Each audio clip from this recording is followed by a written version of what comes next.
تو زندگی کا کوئی بھی ایک عمل ایسا نہیں ہوتا جو دین کی حقیقی روح کے عین مطابق ہو.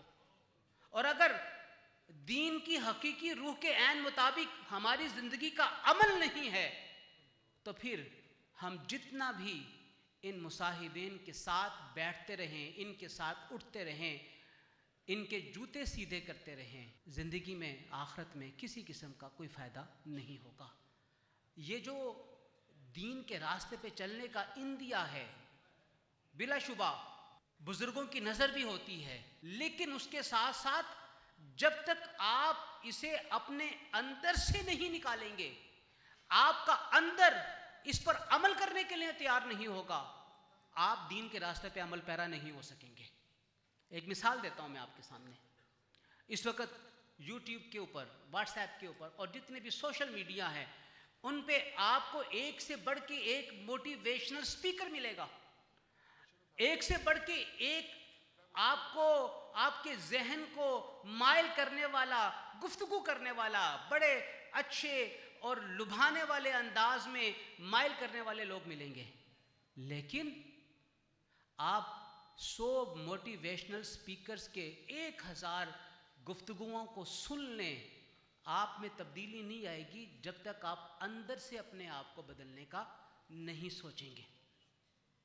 قرآن کریم میں اسی کی طرف اشارہ کیا گیا ہے کہ اللہ تعالیٰ کسی بھی قوم کو تبدیل نہیں فرماتا ہے جب تک کہ وہ خود اپنے آپ کو تبدیل کرنے کا نہ سوچیں. تو یہ جو دین کے راستے کے اوپر چلنا ہوگا، اس کے لیے تڑپ ہمیں اپنے اندر سے نکالنا ہوگی، ہمیں اپنے وجود میں تڑپ پیدا کرنی ہوگی. اور جب تک یہ تڑپ آپ کے وجود میں پیدا نہیں ہوگی، آپ دین کے راستے کے اوپر نہیں چل سکتے. اور دین کے راستے پر چلنے کا ایک مفہوم جو حدیث سے اخذ کیا گیا ہے، حدیث میں یہ آیا ہے کہ تمہاری حالت ان بیان کردہ اشخاص میں سے کسی ایک شخص کی ہونی چاہیے. تمہاری حالت کسی ایک حالت کی طرح کی ہونی چاہیے. اب وہ حالات کیا ہیں؟ یہ حالت کیا ہے؟ یا تو تم علم حاصل کرنے والے بن جاؤ، یا تو تم علم دینے والے بن جاؤ، یعنی معلم بن جاؤ، یا معلم بن جاؤ یا متعلم بن جاؤ. علم لینے والے بن جاؤ، علم دینے والے بن جاؤ، یا پھر تم ان علم دینے والوں کی صحبت میں بیٹھنا شروع کر دو. اور آخری بات یہ کہ اگر تم نہ عالم بن سکتے ہو نہ متعلم بن سکتے ہو اور تم ان کی صحبت میں بھی اس طرح نہیں بیٹھ سکتے تو تم ان کے مددگار بن جاؤ. تمہاری حالت ان کے مدد کرنے والوں کی ہو جانی چاہیے. اور یہ مدد ہم تصور یہ کرتے ہیں کہ صرف پیسے دیں گے تو مدد ہوگی. حقیقت میں صرف پیسے دینے سے مدد نہیں ہوتی. ان لوگوں کی جو دین کا علم، جو اللہ وحدہ لا شریک اور اللہ کے رسول کے راستے پر چلانے کا علم دے رہے ہوتے ہیں، ان کی مدد یہ بھی ہوتی ہے کہ ان کے راستے میں آنے والی تکالیف اور روڑوں کو اور حاسدین کے حسد کو بھی دور کیا جائے. جہاں پر بھی دین کا کام ہوتا ہے، کچھ لوگ ایسے ہوتے ہیں جو راستے کی رکاوٹ بنتے ہیں، راستے میں بڑے بڑے پتھر بن کے کھڑے ہو جاتے ہیں. تو ان حالات میں بہترین عمل کیا بنتا ہے، مدد کیا بنتی ہے کہ آپ ان تمام روڑوں کو ہٹانے میں ان کی مدد کریں. آپ اس راستے میں آنے والی تمام بڑی تکالیف کو ختم کرنے میں ان کا ساتھ دیں. اور صرف یہ نہیں کہ آپ اپنے مال کے ذریعے ان کی مدد کریں. یقینی طور پہ مال کے ذریعے مدد کرنا بھی بہت بڑا اجر و ثواب کا باعث بنتا ہے، لیکن اس کے ساتھ ساتھ ان سے ان کے راستے کی آنے والی رکاوٹوں کو بھی دور کرنے کا اہتمام کیجیے. میں نے کسی کا واقعہ پڑھا، کوئی بدمعاش تھا اور وہاں پر کسی عالم کو گفتگو کرنے کے لیے بلایا گیا. وہ خطہ یا وہ جگہ جہاں پہ عالم کو گفتگو کرنے کے لیے بلایا گیا وہ قادیانیوں کا مرکز تھا. ان کی طرف سے پیغام آ گیا کہ اگر تم آئے یہاں پر تو تمہارے وجود کا کوئی حصہ نہیں مل سکے گا. ان عالم نے کسی ذریعے سے اس بدمعاش تک پہنچ حاصل کی اور اسے کہا، پیغام دیا کہ میں تمہارے